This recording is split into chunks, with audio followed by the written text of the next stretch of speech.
असल में बात यह थी दोस्तों कि सन 1980 से 1988 के बीच ईरान और इराक के बीच में शत अल अरब नाम की एक नदी को लेकर युद्ध चल रहा था।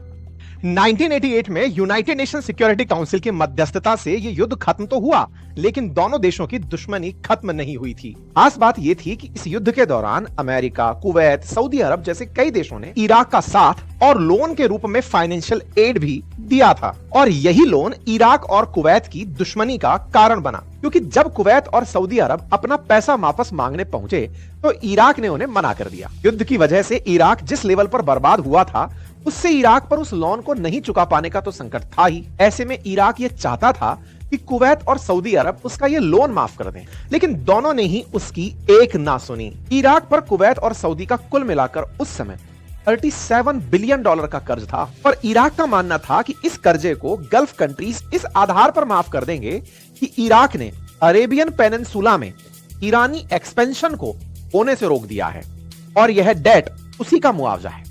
लेकिन इराक की इस मांग को सभी देशों ने सिरे से खारिज कर दिया। जब कुवैत ने भी इराक की इस मांग को रिजेक्ट किया, तब इराक ने कुवैत को मिलिट्री अटैक की धमकी देना शुरू कर दिया। असल में इराक ये जानता था कि कुवैत ऑयल प्रोडक्शन की वजह से काफी अमीर देश है, लेकिन उसकी सेना बहुत कमजोर है, जिसके चलते इराक ने वारबा और बुबियान द्वीपों की ऑनरशिप को लेकर नया विवाद खड़ा कर दिया, जबकि इस मुद्दे पर दोनों देशों के बीच पहले से ही आपसी सहमति हो रखी थी। यही नहीं, जुलाई 1990 आते आते इराक ने कुवैत और यूएई पर यह आरोप लगाए कि कुवैत अपनी तय ऑयल प्रोडक्शन लिमिट से ज्यादा तेल निकाल रहा है, इससे तेल की कीमतें गिर रही हैं। साथ ही इराक का यह भी कहना था कि कुवैत इराक कुवैत सीमा पर जो मौजूद रमाइला ऑयल रिफाइनरी है, वहां से चोरी छुपे तेल निकाल रहा है, जिससे इराक को नुकसान हो रहा है। जाहिर है, इराक के इन आरोपों की वजह से गल्फ कंट्रीज स्पेशली कुवैत में काफी हलचल मच गई। कुवैत तक तो ठीक था, लेकिन उन दिनों इराक की हिम्मत इतनी बढ़ गई कि उसने अमेरिका को भी लपेटे में ले लिया। इराक ने इजराइल और अमेरिका पर भी ये आरोप लगा दिए कि अमेरिका जानबूझकर कुवैत के जरिए तेल की कीमतें कम करवा रहा है ताकि इराक को आर्थिक नुकसान हो। अब इराक की इन धमकियों से अमेरिका कहां डरने वाला था। अमेरिका ने भी इराक को यह वार्निंग दे दी कि अगर इराक ने किसी भी देश पर हमला किया तो इसके परिणाम बहुत बुरे होंगे। यानी अमेरिका भी लगभग इराक से अब दो हाथ करने के लिए तैयार हो चुका था। पर जैसा हम जानते हैं, किसी भी समस्या का हल अगर बातचीत से निकल रहा हो तो बैठकर बातचीत करने में क्या हर्ज है। यही अमेरिकी राष्ट्रपति जॉर्ज बुश ने भी सोचा। उन्होंने इराक के साथ राजनीतिक और आर्थिक संबंध बनाए रखने के लिए 12 अप्रैल 1990 को अमेरिकी सीनेटरों का एक डेलीगेशन सद्दाम हुसैन से मिलने भेजा, जिसका नेतृत्व उस समय सीनेटर रॉबर्ट डोल कर रहे थे। यही नहीं, इसके 3 महीने बाद 27 जुलाई 1990 को व्हाइट हाउस ने अपने एक राजदूत के जरिए सद्दाम हुसैन को एक पत्र भी भेजा, जिसमें कहा गया कि अमेरिका इराक के साथ अपने संबंध सुधारना चाहता है, लेकिन सद्दाम हुसैन ने किसी के नहीं सुनी। उन पर तो सत्ता का नशा जो चढ़ा था। जॉर्ज बुश का बातचीत से हल निकालने का सपना तब मिट्टी में मिल गया जब सीआईए की रिपोर्ट से यह पता चला कि इराक ने अपनी 1 लाख सैनिकों की टुकड़ी और 300 सैन्य टैंक कुवैत की सीमा पर तैनात कर दिए हैं। अपनी दहलीज पर आ रहे युद्ध को देखते हुए अगले ही दिन इराकी और कुवैती और सऊदी रिप्रेजेंटेटिव्स ने जद्दा में एक मीटिंग की, जिससे इस समस्या का समाधान निकाला जा सके। लेकिन यह मीटिंग असफल रही। हालांकि इस मीटिंग के दौरान सद्दाम हुसैन ने इजिप्ट के राष्ट्रपति होस्नी मुबारक और सऊदी अरब के राजा फहद इब्न अब्दुल अजीज से कुवैत पर हमला न करने का वादा किया, लेकिन वो एक झूठा वादा था, क्योंकि इसके 4 दिन बाद ही 2 अगस्त 1990 को वही हुआ जिसका सबको डर था। इस दिन लाखों इराकी सैनिकों ने कुवैत पर धावा बोल दिया। सद्दाम हुसैन को लग रहा था कि उसके कुवैत पर आक्रमण के दौरान बाकी गल्फ देश चुपचाप बैठे रहेंगे और कुछ नहीं करेंगे, लेकिन यह उसका भ्रम था, क्योंकि कुवैत पर आक्रमण के तुरंत बाद अरब लीग के 2/3 देशों ने इस हमले की कड़ी निंदा कर दी। साथ ही कुवैत के राष्ट्रपति और सऊदी अरब के राजा ने अमेरिका और नाटो देशों से इस मामले में इंटरवीन करने की अपील कर दी। यानी उन्होंने साक्षात सुपर पावर अमेरिका को ही युद्ध में एंट्री लेने का निमंत्रण दे दिया था। इराक की इस हरकत को देखते हुए जॉर्ज बुश के साथ साथ ब्रिटेन और सोवियत संघ ने भी सद्दाम हुसैन की इस हरकत की कड़े शब्दों में आलोचना की। यही नहीं, अमेरिका ने एग्जीक्यूटिव ऑर्डर 12722 और 12723 जारी करके नेशनल इमरजेंसी घोषित कर दी, जिससे सभी कुवैती और इराकी एसेट्स को फ्रीज कर दिया गया और इराक के साथ सभी व्यापारिक लेन देन रोक दिए गए। इतना ही नहीं, अमेरिका ने कुवैत और सऊदी अरब को प्रोटेक्ट करने के लिए एक मिलिट्री कैंपेन की प्लानिंग तो की ही, साथ ही यूनाइटेड नेशन सिक्योरिटी काउंसिल में 14 के मुकाबले 0 मतों के साथ इराक को कुवैत से बिना किसी शर्त के पीछे हटने का आदेश दिया गया। लेकिन इराक कहां इन आदेशों को मानने वाला था, जिसकी वजह से सऊदी अरब के राजा फहद ने अमेरिकी रक्षा मंत्री डिक चैनी से मुलाकात करके ऑफिशियली अमेरिकी सैन्य सहायता की मांग रखी, यानी नेकी और पूछ-पूछ। अमेरिका तो ताक लगाए बैठा ही था। उसने गल्फ कंट्रीज को इराक से बचाने के लिए ऑपरेशन डेजर्ट शील्ड शुरू कर दिया। Operation desert shield.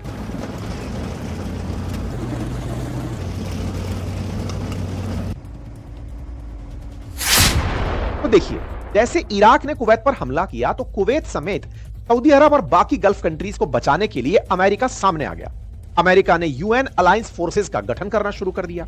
साथ ही अमेरिका ने यूएनएससी से इराक के खिलाफ रेजोल्यूशन 660 जारी करवा दिया, जिसमें इराक को दोबारा और तुरंत बिना किसी शर्त के पीछे हटने की मांग की गई। इसके अलावा रेजोल्यूशन 661 के तहत इराक पर आर्थिक प्रतिबंध लगाए गए। इराक के कुवैत पर कब्जे को इल्लीगल घोषित कर दिया गया। इन सबके बावजूद सद्दाम हुसैन ने अपनी सेनाएं वापस नहीं ली। उल्टा उसने कुवैत के तेल भंडारों और तेल उत्पादन क्षेत्रों को नष्ट करना शुरू कर दिया। इस बमबारी और इन्वेजन की बदौलत इराक ने 28 अगस्त 1990 आते आते पूरी तरह से कुवैत पर कब्जा कर लिया। सद्दाम हुसैन ने तो कुवैत को इराक का 19वां प्रोविंस घोषित कर दिया। फिर आया 29 सितंबर 1990, जब अमेरिका के सुप्रसिद्ध अखबार वाशिंगटन पोस्ट ने अमेरिकी खुफिया एजेंसी के हवाले से यह खबर छापी कि इराक के पास बायोलॉजिकल वेपन है। बायोलॉजिकल वेपन के नाम मात्र से ही बड़े बड़े देश हिल जाते हैं। ऐसे में अगर इराक के पास ये वेपन है तो ये बंदर के हाथ में बंदूक जैसी स्थिति बन गई। अमेरिका को डर था कि अगर इराक ने इस बार कोएलिशन फोर्सेस पर केमिकल वेपन्स का उपयोग कर लिया तो इससे उसकी सेनाओं को भारी नुकसान होगा और इस वजह से कई देश पीछे हट सकते हैं। लेकिन कुवैत को हथियाने के बाद इराक के बदलते रवैयों को देखते हुए मिडिल ईस्ट और यूरोप के लगभग 39 देश अमेरिका के पीछे खड़े हो गए और उनकी लाखों की सेना सऊदी अरब की सीमा पर इकट्ठा होने लगी। अमेरिका के भी कई लड़ाकू विमान और सैनिक और नेवी शिप्स गल्फ की सुरक्षा के लिए इराक की ओर बढ़ना शुरू कर। इधर लगातार मिल रही चेतावनियों के बावजूद भी सद्दाम हुसैन ना तो कुवैत से बाहर निकलने को तैयार थे और ना ही युद्ध रोकने के लिए। जब अमेरिका के सभी हथकंडे फेल हुए तो 29 नवंबर 1990 को अंतिम प्रयास के रूप में यूएनएससी ने रेजोल्यूशन 678 पारित किया। इस रेजोल्यूशन के तहत इराक को कुवैत से पूरी तरह पीछे हटने के लिए 45 दिन का अल्टीमेटम दिया गया। कहा गया कि संयुक्त राष्ट्र की सभी कोएलिशन फोर्सेस को अनुमति है कि वो इराक और कुवैत में घुसकर युद्ध कर सकती हैं। लेकिन सद्दाम हुसैन तो सद्दाम हुसैन थे, वो कहां मानने वाले। समय सीमा समाप्त होने के बावजूद भी इराक कुवैत को छोड़ने के लिए तैयार नहीं था। इसे देखते हुए अंतिम चेतावनी के रूप में अमेरिकी विदेश मंत्री ने इराकी विदेश मंत्री से मुलाकात करके उन्हें यह समझा दिया कि अगर इराक कोएलिशन फोर्सेस पर किसी भी तरह का बायोलॉजिकल वेपन इस्तेमाल करेगा तो अमेरिका भी न्यूक्लियर वेपन का इस्तेमाल करने से पीछे नहीं हटेगा। लेकिन जब सभी डिप्लोमेटिक टॉक फेल हो गई तो फाइनली अमेरिका ने कोएलिशन फोर्सेस की 7 लाख सैनिकों की टुकड़ी के साथ मिलकर ऑपरेशन डेजर्ट स्टॉर्म शुरू कर दिया। Of Operation Desert Storm, America at war. One of the largest air campaigns in our military's history took place, Operation Desert Storm.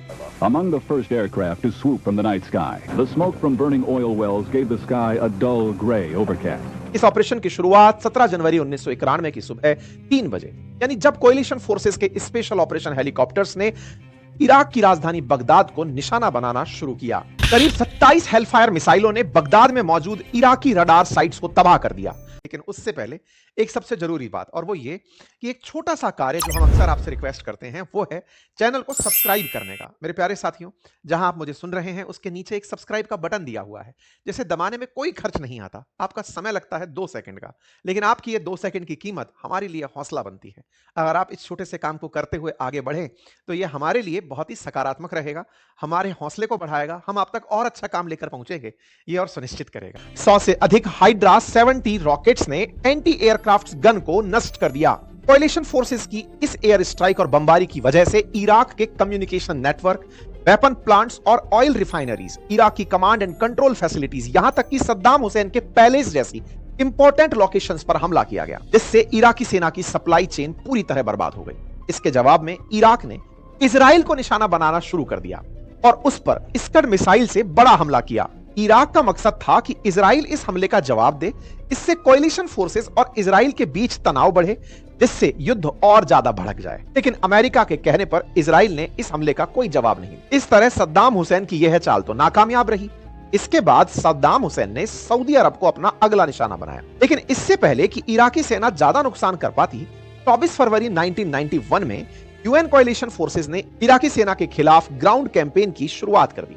इसके तहत कोएलिशन फोर्सेस ने सऊदी अरब और कुवैत में मौजूद इराकी सैनिकों का सफाया करना शुरू कर दिया और सिर्फ 4 दिनों के अंदर कोएलिशन फोर्सेस ने इराकी सेना को कुवैत से बाहर खदेड़ दिया, कुवैत को लिबरेट करा दिया। 27 फरवरी 1991 तक कोएलिशन फोर्सेस ने सऊदी अरब और कुवैत से इराकी सेना को पूरी तरह बाहर निकाल दिया। अपनी हार को सामने देखकर सद्दाम हुसैन ने कुवैत में मौजूद सभी ऑयल प्रोडक्शन रीजन्स और रिफाइनरीज को उड़ा देने का आदेश दे दिया, जिससे कुवैत को भारी आर्थिक नुकसान हुआ। 28 फरवरी 1991 तक सद्दाम हुसैन ने अपनी इराकी सेना को कुवैत से वापस बुला लिया और आधिकारिक तौर पर हार मान ली। इस पूरे ऑपरेशन के दौरान कोएलिशन फोर्सेस ने इराक के 3000 टैंकों, 1400 आर्मर्ड पर्सनल कैरियर्स और 2200 आर्टिलरी को नष्ट कर दिया। इस युद्ध में लगभग 8 से 10,000 इराकी सैनिक मारे गए, जबकि कोएलिशन फोर्सेस के केवल 300 सैनिक मारे गए। इसके बाद 2 मार्च 1991 को यूएनएससी ने रेजोल्यूशन 686 और रेजोल्यूशन 687 जारी किया, जिसमें युद्ध विराम के लिए इराक के सामने शर्त रखी गई। इसमें कहा गया कि युद्ध से हुए नुकसान की भरपाई करनी होगी, साथ ही कुवैत से चुराई गई सभी प्रॉपर्टीज को वापस लौटाना होगा। इराक को अपने पास मौजूद सभी बायोलॉजिकल और केमिकल वेपन्स यूएन को सौंपने होंगे।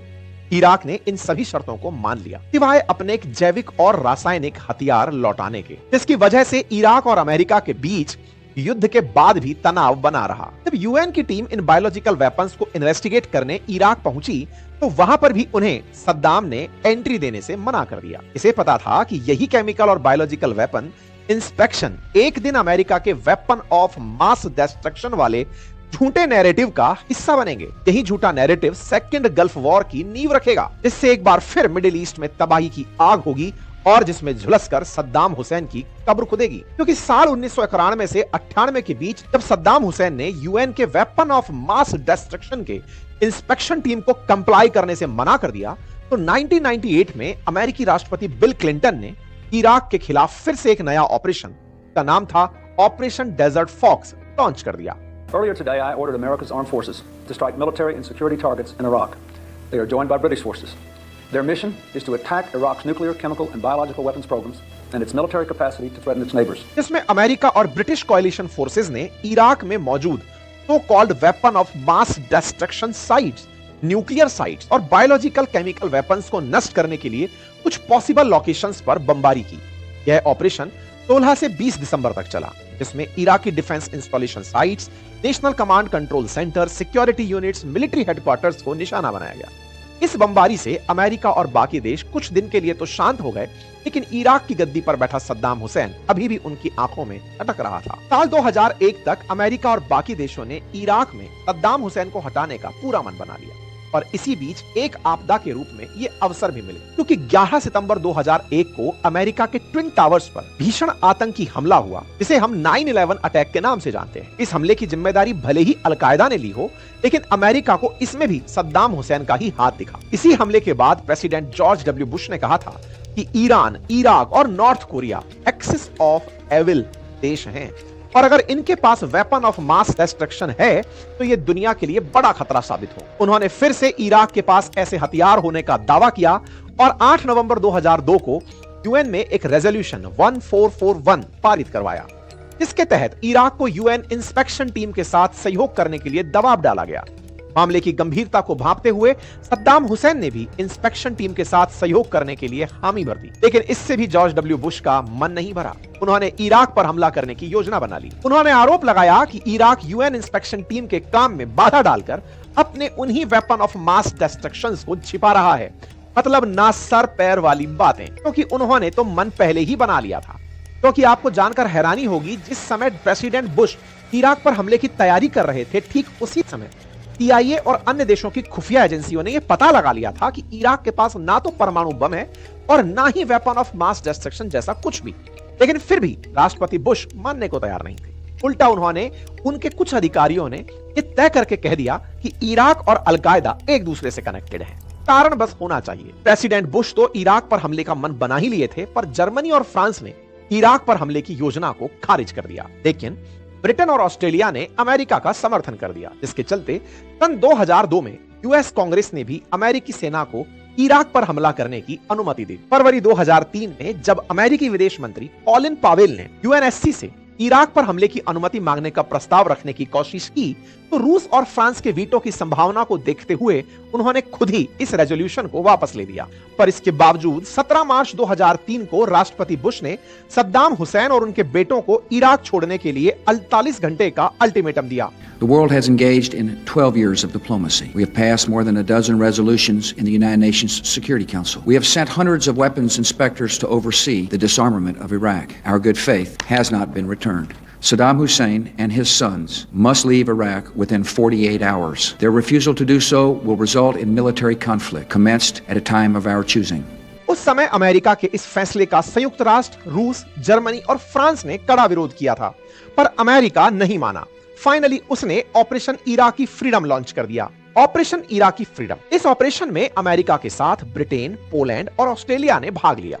मिलिट्री पावर की बात की जाए तो इस ऑपरेशन में ब्रिटेन ने 45,000 सैनिक, अमेरिका ने लगभग 3 लाख सैनिक, ऑस्ट्रेलिया ने 2,000 सैनिक और पोलैंड ने 142 सैनिक भेजे। कुवैत ने इराक पर आक्रमण करने के लिए अपनी जमीन दे दी, जबकि स्पेन और इटली ने डिप्लोमेटिक सपोर्ट दे दिया।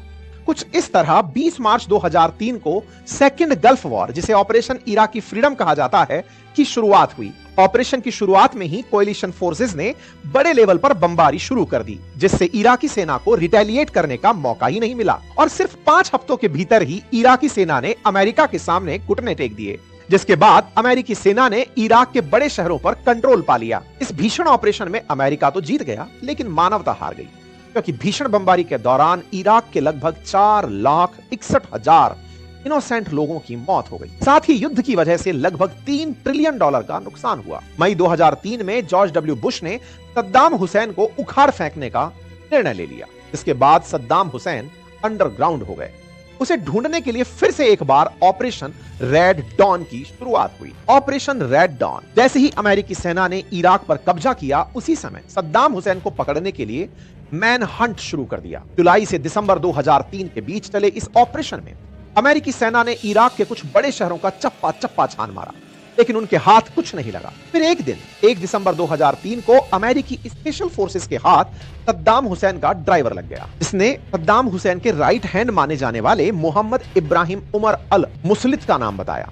अगले 2 हफ्तों तक स्पेशल फोर्सेस ने मोहम्मद के 40 परिवार वालों से भी पूछताछ की, क्योंकि खुद मोहम्मद भी अंडरग्राउंड हो चुका था। लेकिन 11 दिन बाद 12 दिसंबर 2003 को जब स्पेशल फोर्सेस ने बगदाद के एक इंसर्जेंट हेडक्वार्टर पर रेड मारी, तब वहां पर उसे मोहम्मद उमर मिल गया। फिर जब उसकी अच्छे से पूछताछ की गई, तब उसने सद्दाम हुसैन की पॉसिबल लोकेशंस की जानकारी दी। अगले ही दिन यानी 13 दिसंबर 2003 को यूएस स्पेशल फोर्सेस ने बगदाद के पास मौजूद अल दवार शहर में 2 ठिकानों पर छापेमारी की। इन ठिकानों को वुल्वरिन 1 और वुल्वरिन 2 कोड नेम दिया गया। स्पेशल फोर्सेस ने इन दोनों टारगेट्स को चेक किया, लेकिन शुरू में उन्हें कुछ नहीं मिला। लेकिन एक ऑपरेटर की नजर पकड़ी के जाले पर पड़ी। उस पर जब ग्रेनेड फेंका गया तो सामने एक सुरंग का एंट्री पॉइंट खुल गया। स्पेशल फोर्सेस के जवानों ने जब सुरंग के अंदर जाके देखा तो वहां उन्हें इराक का सबसे खतरनाक डिक्टेटर सद्दाम हुसैन छुपा मिला। इराक जैसे देश का तानाशाह, जो कभी अमेरिका को आंखें दिखाने की कोशिश करता था, जिसे मिडिल ईस्ट का हीरो बनना था, उसका अब समय बदल गया था। गिरफ्तारी के 3 साल बाद एक प्रॉपर कोर्ट हियरिंग के थ्रू सद्दाम हुसैन को मृत्युदंड दिया गया। भारत और एमनेस्टी इंटरनेशनल जैसी संस्थाओं ने इस फैसले पर पुनर्विचार का अनुरोध किया, लेकिन इसे खारिज कर दिया गया। फिर 30 दिसंबर 2006 को सद्दाम हुसैन को ऑन कैमरा फांसी दे दी। इस तरह इराक के सबसे क्रूर तानाशाह का अंत हो गया। पर सद्दाम हुसैन के मारे जाने के बाद भी इराक की परेशानियां खत्म नहीं हुई। 2004 तक इराक में पावर वैक्यूम के चलते सेक्टेरियन इंसर्जेंसी बढ़ गई। शिया और सुन्नी मुसलमानों के बीच सत्ता को लेकर सिविल वॉर छिड़ गया। यही कारण था कि सेकेंड गल्फ वॉर 2003 से 11 तक यानी 8 साल तक चलता रहा। 2011 में नए राष्ट्रपति बराक ओबामा ने अमेरिकी सेना को इराक से पूरी तरह वापस बुला लिया।